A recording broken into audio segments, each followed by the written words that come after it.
Both teams also played each other in the group stage, with Barcelona's historic comeback winning. The first leg in Portugal ended with a single goal for Barcelona, although they were reduced to 10 men after Cobarsi was sent off. In the second leg at the Camp Nou, Barcelona had no trouble, scoring 3 goals to advance to the quarter-finals.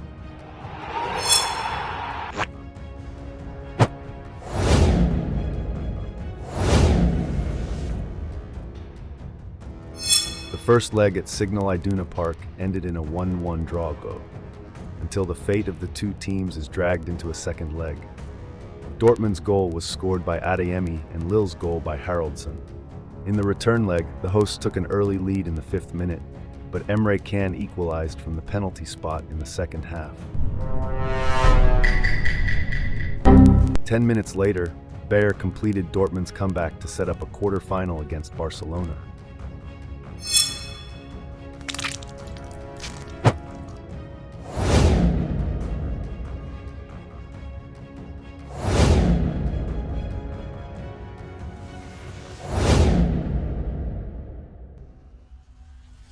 Last season's Bundesliga champions have not looked like the team everyone feared this year. They conceded a total of 5 goals in the two-legged tie against their city rivals without scoring a single goal. Now, unlike always, Harry Kane is hoping for 2 trophies.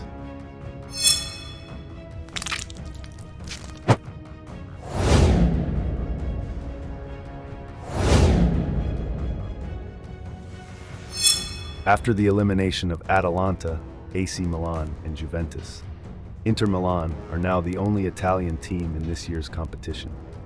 They defeated their opponents in the first leg in the Netherlands with goals from Thuram and Lautaro Martinez. The hosts had a good chance to make up for one of the goals, but it hit the post. Also, after checking the VAR, the referee announced a penalty in favor of Inter, after Velen Reuter prevented the third ball from entering his team's goal. The return leg at San Siro was easier for Inter, and they comfortably scored again in the 8th minute, again through Thuram. The referee then pointed to the penalty spot twice, once for Feyenoord, which Motor converted, and once for Inter, which Çalhanoğlu put the hosts ahead.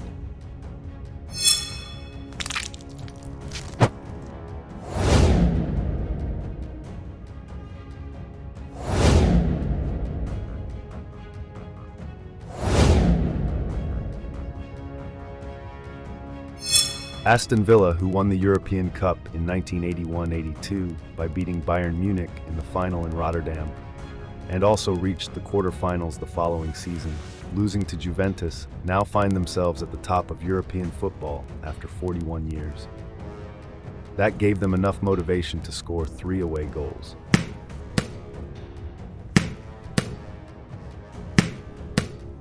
They also scored exactly the same number of goals against their opponents in England to advance to the quarter-finals with a 6-1 aggregate score.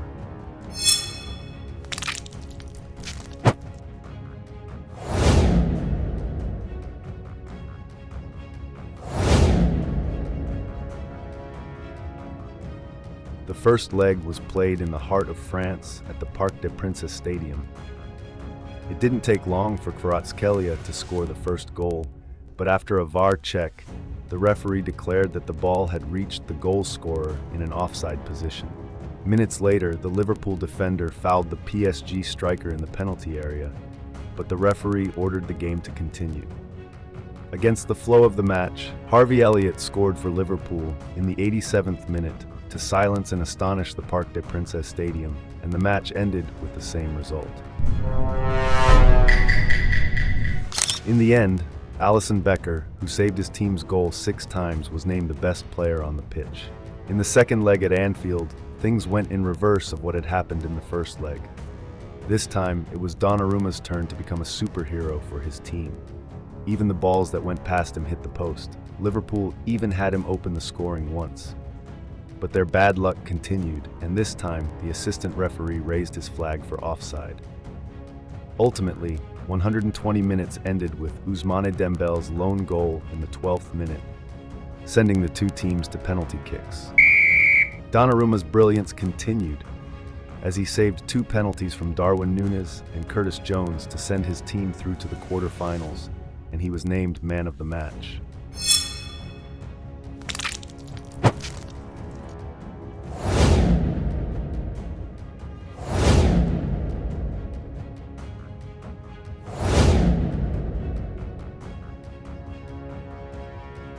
After Feyenoord were eliminated by Inter Milan, PSV are now the only Dutch representative in the 2025 Champions League.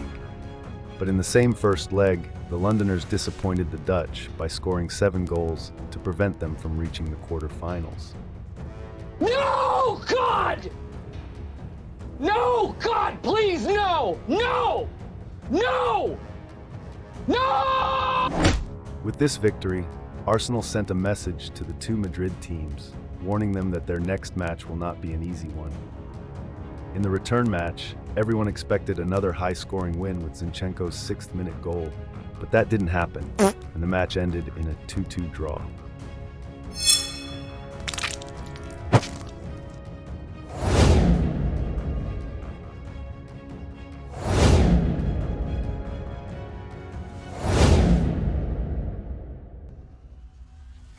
Atletico Madrid, who have lost twice in the final and once in the quarter-finals to their city rivals, are looking to avenge their recent failures against Real Madrid.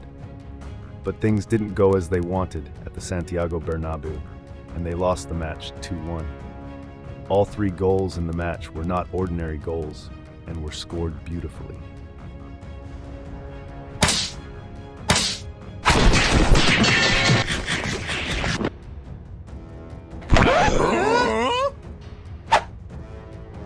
The fact that the winner of this match would face Arsenal was unpleasant for both teams. In the second leg, the fastest goal in the history of the two teams' competitions was scored by Gallagher in the 29th second.